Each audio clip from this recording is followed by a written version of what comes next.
Hello everybody, my name is Rahul Miglani and I handle the DevOps practice here at Noldes.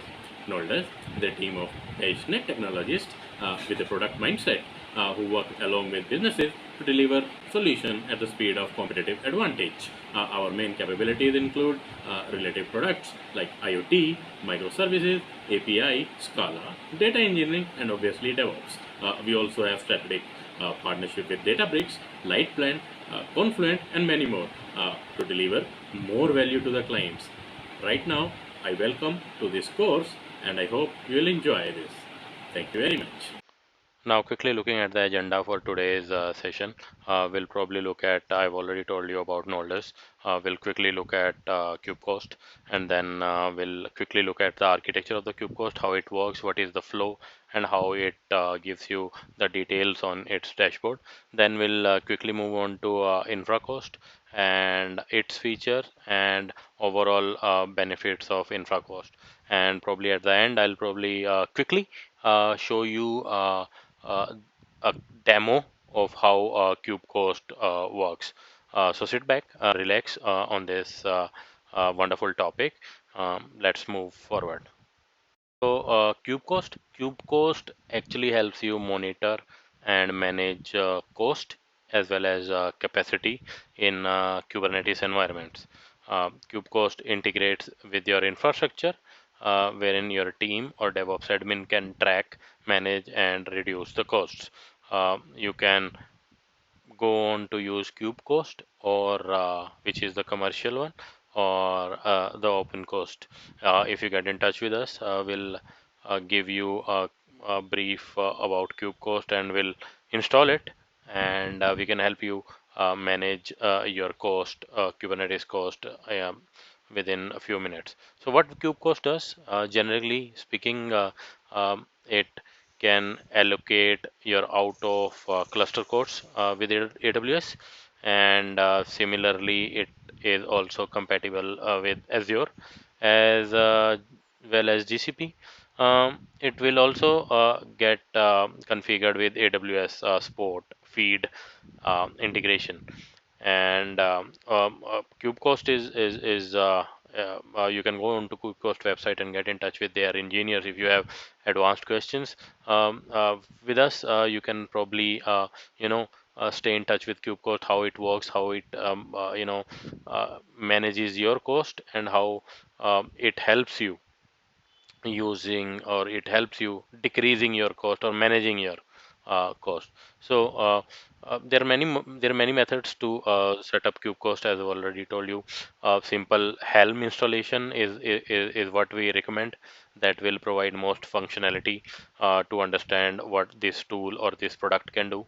By default, Kubecost will detect the cloud provider where it is installed, and it pulls up your list prices for your nodes, for your storages, and services like load balancers, and it is independent of Azure, AWS, or GCP, right?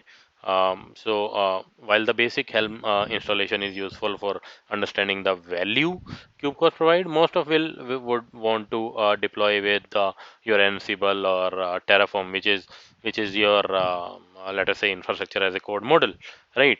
So there are many methods to provide Kubecost with the necessary service accounts or privileges needed, but we generally recommend using the various cloud integrations, right? For enterprise subscription, cloud integration is only run on the primary cluster, and the file is a JSON array where multiple accounts and provider can be configured, right? And if you want to have some considerations in mind before you set up or before you have a specific use case, you may need to look into your storage configurations and requests and limits. You might consider using an external node exporter as well. And if you want to deploy a Kubecost without persistent volume, that is also one of the consideration you can look into. Um, As I said, there are certain benefits and its feature. You will get a unified cost monitoring. That is the foremost advantage of using Kubecost. You'll have optimization insight. We'll see that in the demo, and you'll have cost allocation plus alerts and governance. So these are the basic four major features, or as we call as benefits of Kubecost. In the demo, they will be more clear. But before we go into the demo, let's look at the architecture of Kubecost. Now, the Kubecost core architecture, as I said in the beginning, they are deployed with Kubecost Helm chart. There are certain enterprise components such as durable storage. That excluding, other than that, most of the components are deployed with the Kubecost Helm chart. We have a Kubecost cost analyzer port, wherein the front end runs the Nginx, and then we have a cost model. Second most important part is the Prometheus. We have a Prometheus server. Then we have Kube state metrics. Then we have node exporter. We have a push gateway, and then at the end we have a alert manager, which is used for custom alerts. We also have network cost that is used for determining network egress cost, and then we have Grafana, which provides supporting dashboard for Kubecost product. It is optional. As a core, I can say you can have Kubecost cost analyzer port, and then you can have Prometheus, right? But if you want to get into, let us say, the custom pricing architecture, you'll probably want to look into on-demand rates, similar for AWS, Azure, and GCP. Then you'll probably go into negotiated rates, and then you have spot data feeds for AWS as well.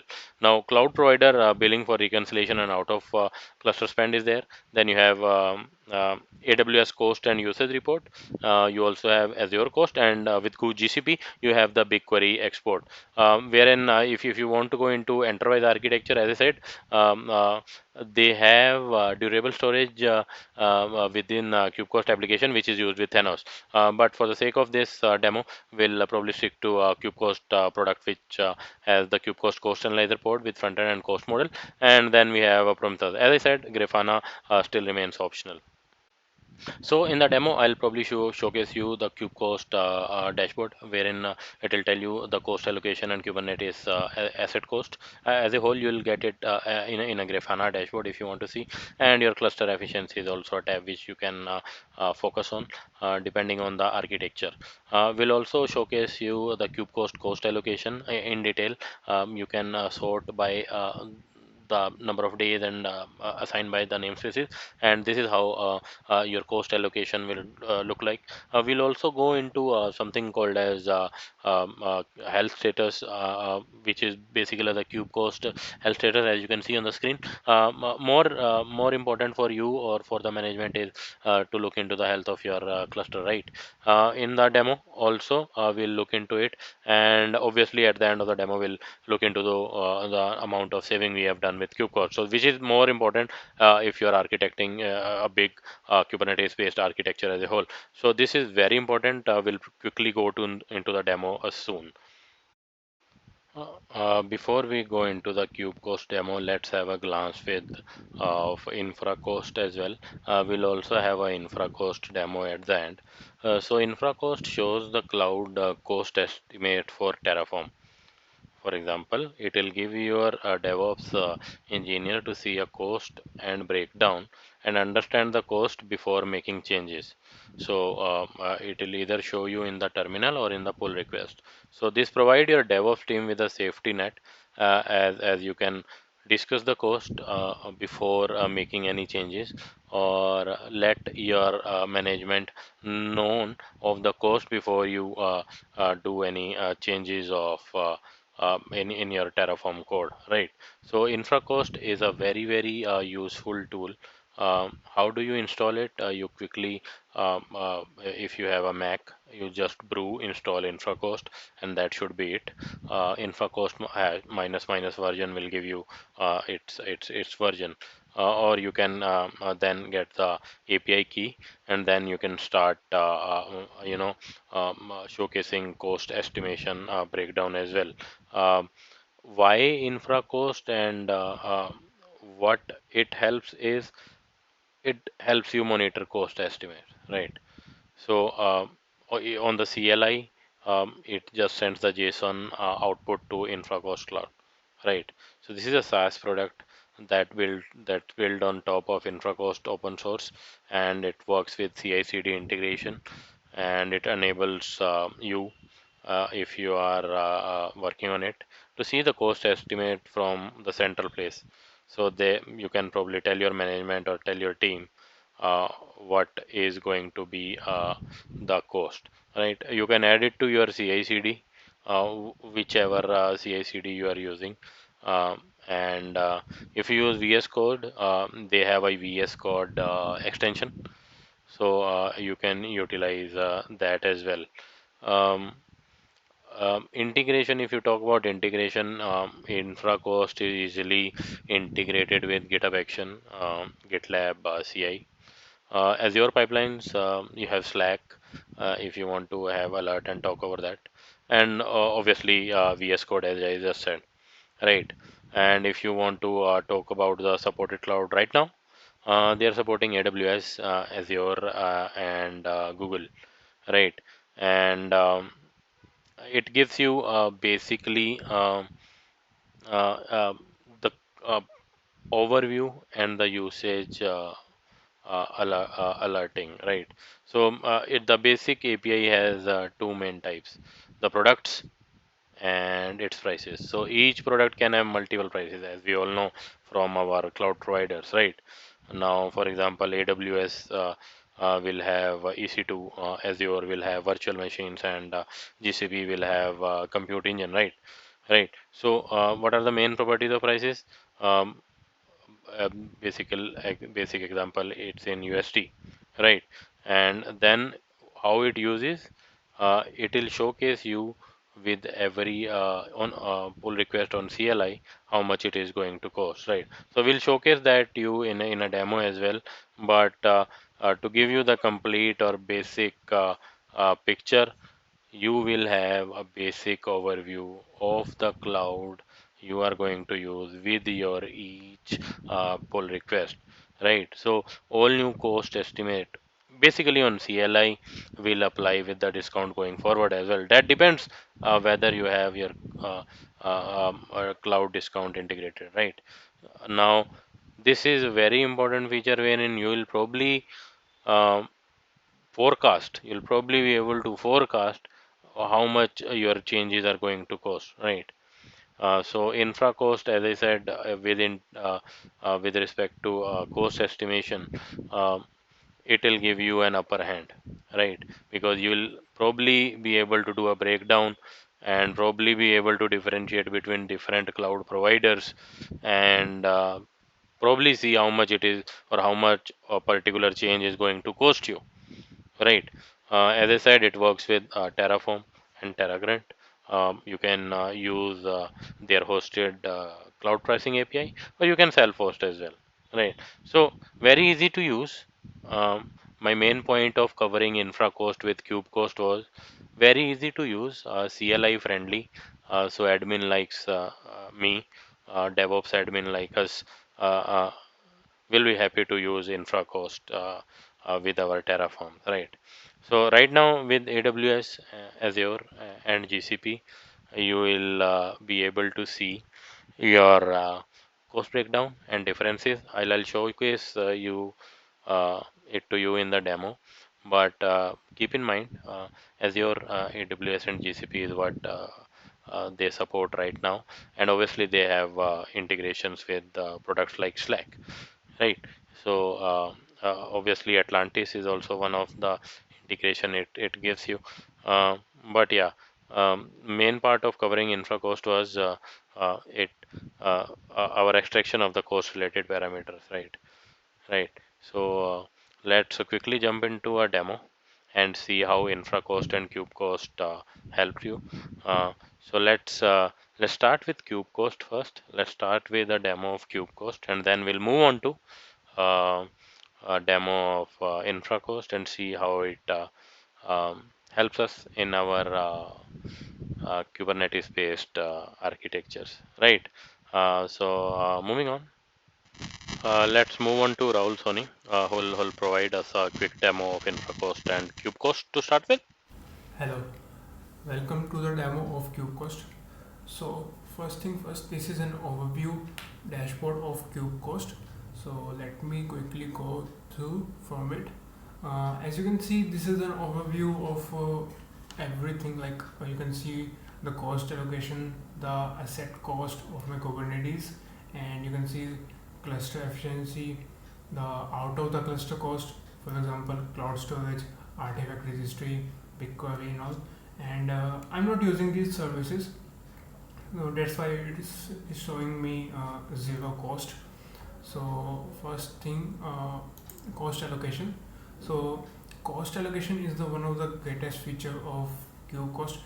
It can show you the cost allocation at very granular level.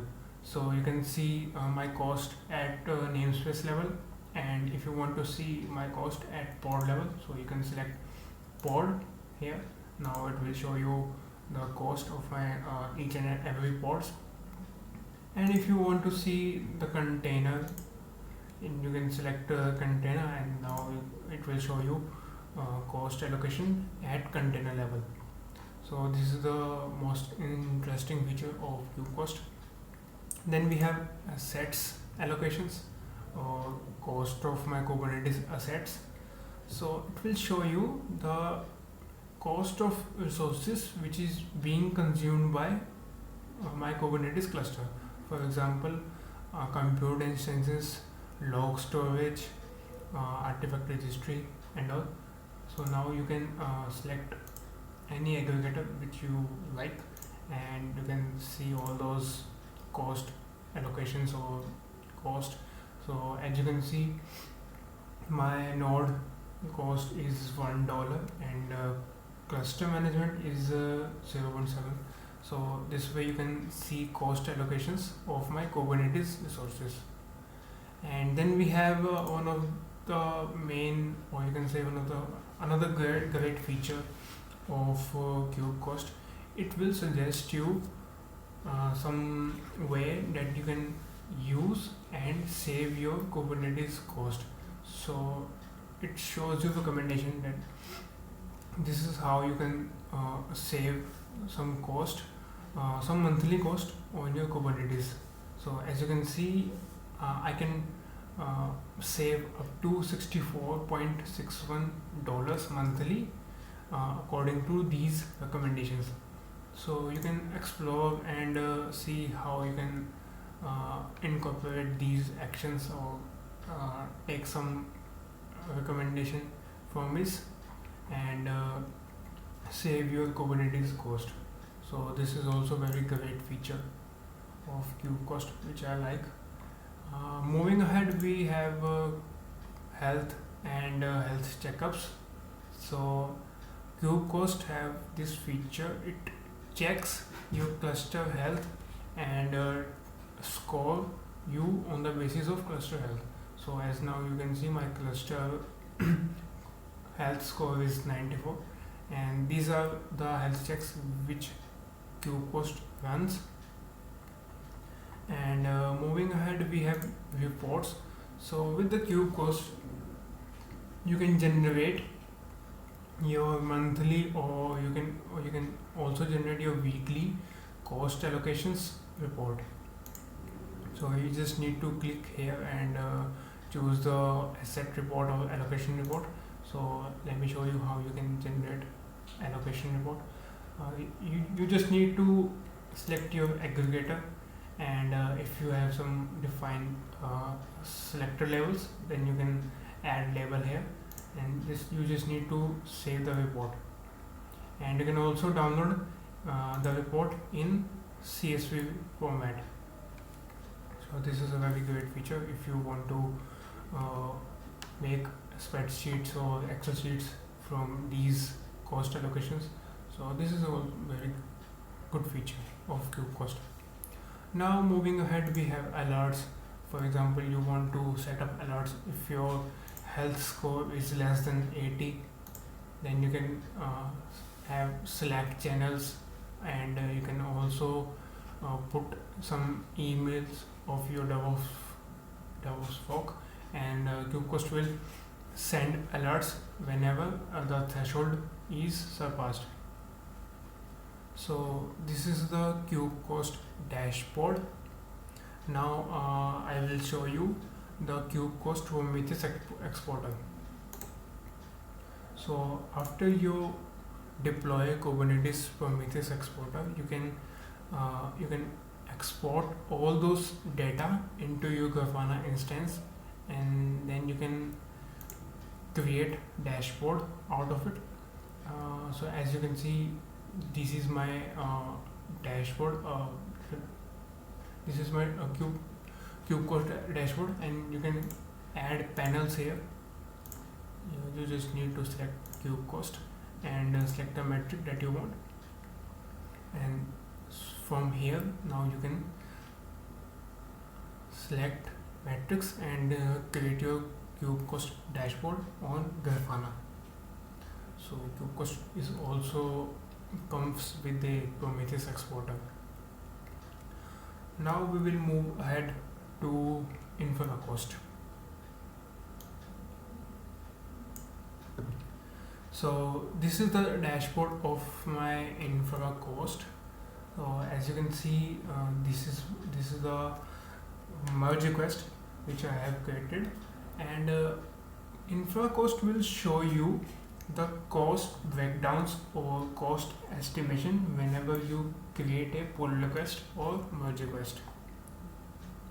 So let me show you how it creates, or how it will help you in showing you the cost estimates. So this is my closed merge request. So let me show you how it works. So whenever I made some changes in my Terraform file, then create a merge request on my repo, so it will run my Infracost on my merge request. Then it will show me the difference of previous cost and my new cost, and it will comment down those cost breakdowns right into my merge request. So from the merge request directly, developers or DevOps guy can see the cost difference, and you can also see which resource is made changed, and how the cost difference is taking effect after these changes. And also, if you are using Infracost Cloud or Infracost Cloud Dashboard, you can also see these merge requests from here, and this is the graph of my pull request cost changes, and you can see right now I am having only one pull request, so that's why you can see only one dot. Let me just create another merge request to show you this in action. So let me make change here and number of count here. Change is saved. Oh, I just forgot to create a new branch, so let me create a new branch. Terraform from master. Now these two changes have been made, so let me commit these changes.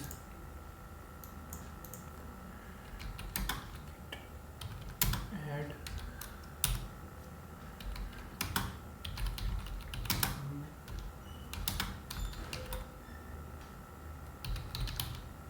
I'm just entering the random message.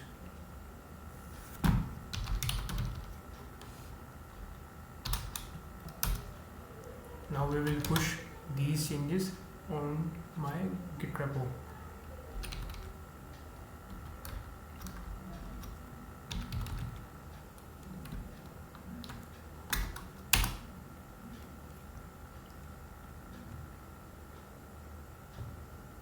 Yeah, so changes have been made.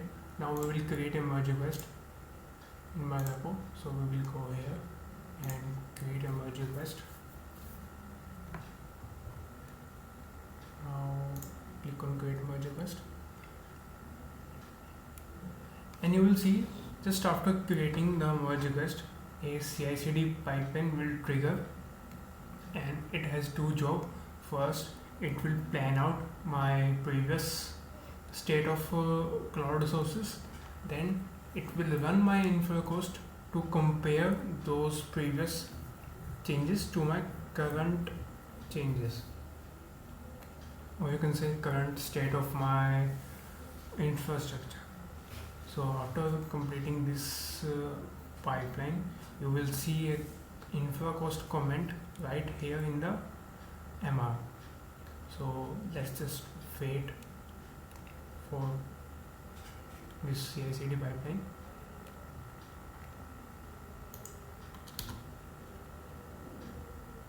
Yeah, now you can see pipeline is successful. It is also almost, yeah, it is completed successfully. And you can see my previous cost was 361.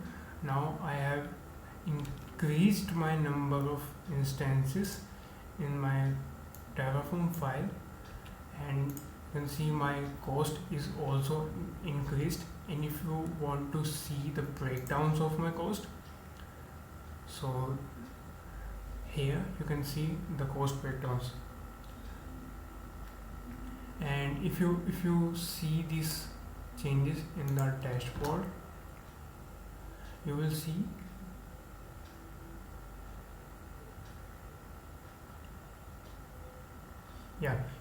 a new dot has been created, and you can see my merge request or pull request here, and you can see the cost inclusion in right here in the pull request. Now if you click this will take you to the MR, and if you want to see the cost estimates, then you just need to go here, and you can see all of my pull request. And if you want to see all the estimates that you have generated over the pull request, now from here you can see all my cost estimates, and these are the cost estimates aggregated or created by pull request. And if you want to see these estimate in detail or in a table output, then you can see this here. So this is a very good feature of InfraCost. And if you want to incorporate GitOps technique, this will also work with GitOps strategies. And you can also integrate this feature with Slack. For example, if your cost is greater than $200, or if your difference of cost is greater than $200, this will send an alert or message direct onto your Slack channel. So can infra manager or DevOps guy who is managing your infra can review this merge request and see the cost changes. So this is the infra cost for your cloud resources, and this is the Kubecost if you want to see cost insights inside your Kubernetes cost.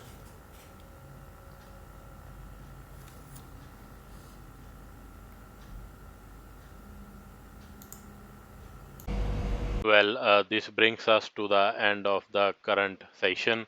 I would like to thank you all for participating at our webinar. We hope you enjoyed the webinar. If you missed out or couldn't attend this session or any of our previous webinars, please get in touch with us. We will be able to share the recorded video of our sessions. Also, kindly share your feedbacks about this webinar, also of our previous webinars, and help us improve our event in future. Your feedback is very precious to us. Thank you again for your attendance. We hope the best for you and success in your future. See you in our next event. Due to high volume of attendees and questions, we might not have been able to respond to each question with as much detail and information as hoped for. Because of this, we are sharing our email address. Do get in touch with us. We will be able to answer all the queries you have. Again, this is Rahul Miglani signing off. Bye.